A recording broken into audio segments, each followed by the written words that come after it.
great white wines for gifts. I tend to go classic, right? Rather than go for like the flashy, whatever, the Rombauers, for example, or some of the brands that people associate with fancy white wine. I like to go with like super time honored classics. Go with a Chardonnay from Burgundy. You spend 30, $40.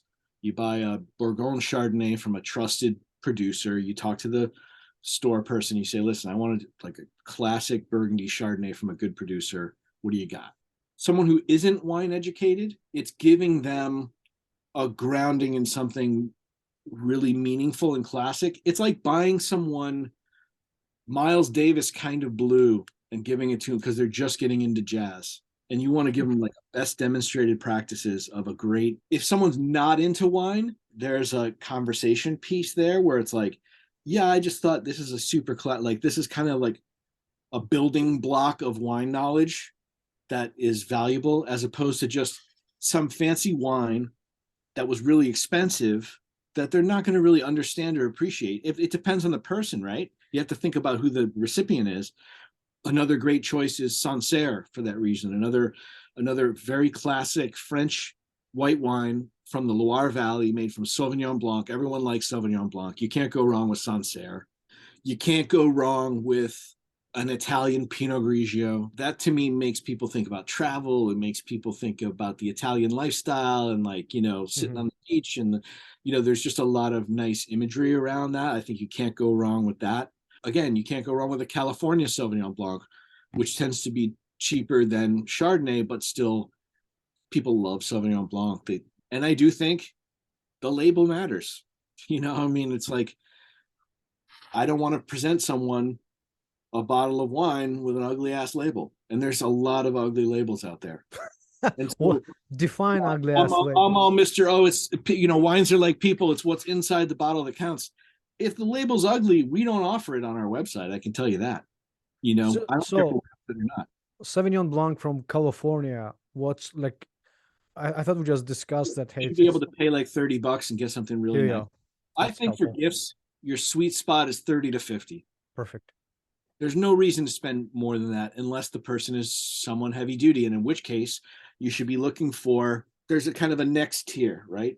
With white Burgundy, which is Uh-huh. sort of like someone who's a wine collector, that is most likely the wine that they have the most of, the white wine they have the most of in their collection is white Burgundy. Interesting. We'll also find some really nice, very distinguished higher end German Rieslings and Austrian white wines that are really wonderful. And, Gruner Veltliner, for example, can be great. On the red side, straight down the middle, Oregon Pinot Noir, Willamette Valley Pinot Noir, 30 to $50, you're going to find an ocean of awesome stuff. And it's got a story and it's unique and everyone loves it.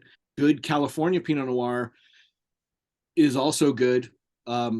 You kind of can't go wrong with Pinot Noir in terms of red because it's the friendliest of the grapes. It's the least, it's very aromatic, it's medium bodied. Everyone loves Pinot Noir. It's just like the thing. Everyone in the wine world loves it. Everyone wants to make it, everyone wants to drink it. So Mhm.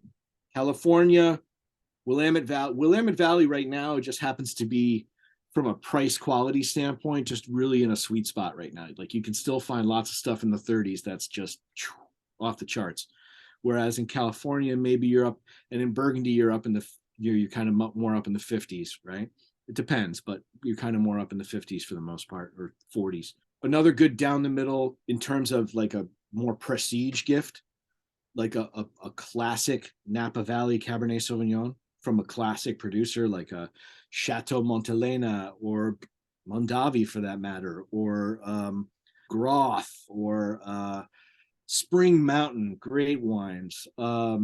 Schaefer, like some, there's a lot of good like blue chip producers that aren't charging. There's a whole another subset of producers like Harlan Estate or Arajo or some of the like more culty wines that are like really expensive. You don't have to. You can find some amazing Napa Cabernet for under 100 anyway. Like real, and that's going to be really prestige. And if they want, they can age it. The other couple of wines that I mentioned Spanish Rioja is fabulous, although not a lot of people are necessarily tuned into it. They might not know what they're getting, but you show up at their house with a wine that's like 10 years old and it's super delicious and it, costs you 60, $70. It's pretty cool to, something with some age. And they Mhm. typically have very ornate labels and they can be a real conversation piece. Barolo, as I mentioned, and Barbaresco from Piedmont in Italy. Tons of stuff at 60 and under that you can get. That is super prestige, like age worthy. Put it in the cellar for 20 years. Killer stuff. Or put it in a decanter and drink it now. Um, Brunello di Montalcino, very, very like said, nice high end gift. Very nice high end gift.